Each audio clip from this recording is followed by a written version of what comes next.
অনেক অনেক দিন আগের কথা। একটি ছোট্ট গ্রামে বাস করত একটি গরিব শিয়াল। সেই গরিব শিয়ালের ছিল একটি স্ট্রবেরি বাগান। তবে সেই স্ট্রবেরি বাগানের ব্যবসা খুবই লসের দিকে ছিল। এজন্য শিয়ালের বউয়ের সঙ্গে শিয়ালের প্রতিদিনই ঝগড়া হতো। একদিন শিয়ালের বউ এবং শিয়াল ঝগড়া করছিল। এরপর, আরে তুমি কোনো নতুন ব্যবসা ধরো, এই স্ট্রবেরি বাগান দিয়ে তুমি কিছুই করতে পারবে না, বুঝছো? এরপর শিয়াল সেখান থেকে চলে আসে এবং সে নতুন কোনো ব্যবসার সন্ধানে আশেপাশে ঘুরতে থাকে। তবে সে কোনো ব্যবসাই পাচ্ছিল না। এরপরে শিয়ালের প্রতিবেশীরা শিয়ালকে দেখে যা বলল, মানুষ পাগল হলে যা করে। তবে শিয়াল এই কথাগুলোর দিকে কান না দিয়ে আপন মনে চলছে নতুন কাজের সন্ধানে। অবশেষে শিয়াল একটি দূর খোলা মাঠ দেখতে পায় এবং সে মাঠের মধ্যে শিয়াল কাজ করতে শুরু করে। তবে সে ভেবে পাচ্ছিল না সে কোন গাছ লাগাবে। তবে এই খবরটি জেনে যায় বাঘ। ওই শিয়াল বেটা কি করছে? ও যদি নতুন ব্যবসা করে তাহলে তো আমার ব্যবসায় লস ধরে যাবে। না না না, বউয়ের সঙ্গে বেশি কথা বলতে হয় দেখে।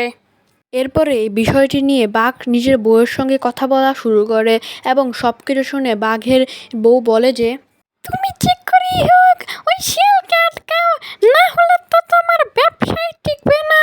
ওই শিয়াল যদি একবার কোনো ব্যবসা ধরে ফেলে তাহলে তো এলাকার মানুষ আমাদেরকে সম্মানই করবে না। বউ, তুমি চিন্তা করো না, ওই শিয়ালকে আমি আটকাবো এবং ফেঁসিয়ে দেবো। এরপরে বাঘ এবং বাঘের বউ অনেকক্ষণ কথা বলতে থাকে। এরপরে তারা উপনীত হয় যে তারা শিয়ালকে আটকাবে। তবে তারা ভেবে পাচ্ছিল না যে কিভাবে তারা শিয়ালকে আটকাবে। এদিকে শিয়াল এবং শিয়ালের বউয়ের যা হলো, আরে আমি কতক্ষণ ধরে অপেক্ষা করে আসছি, কিছুই তো বুঝতে পারছি না। শিয়ালের বউ শিয়ালের জন্য অনেকক্ষণ ধরে অপেক্ষা করা শুরু করে। কিছুদিন পরে শিয়ালের ক্ষেতে প্রচুর তরমুজ ধরে এবং এই তরমুজের ফলন এতটাই বেশি ছিল যে সেগুলো বিক্রি করে শিয়াল এবং শিয়ালের বউ প্রচুর টাকা উপার্জন করতে পারবো।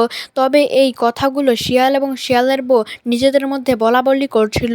তবে মাঝখানে শিয়ালের বউ শিয়ালকে বলে যে, ভালোই হয়েছে ওই বাঘ বেটা কোনো বাধা দিতে পারেনি, না হলে আমাদের তরমুজ খেতা জল্লায় যেত। হ্যাঁ আমি বুঝেছি। নীতি কথা, অন্যের ক্ষতি করতে গেলে নিজেরই ক্ষতি হয়, তাহলে অন্যের কখনো ক্ষতি করতে যাবে না। বাচ্চারা, গল্পটি ভালো লেগে থাকলে ভিডিওটিকে লাইক এবং চ্যানেলটিকে সাবস্ক্রাইব করো।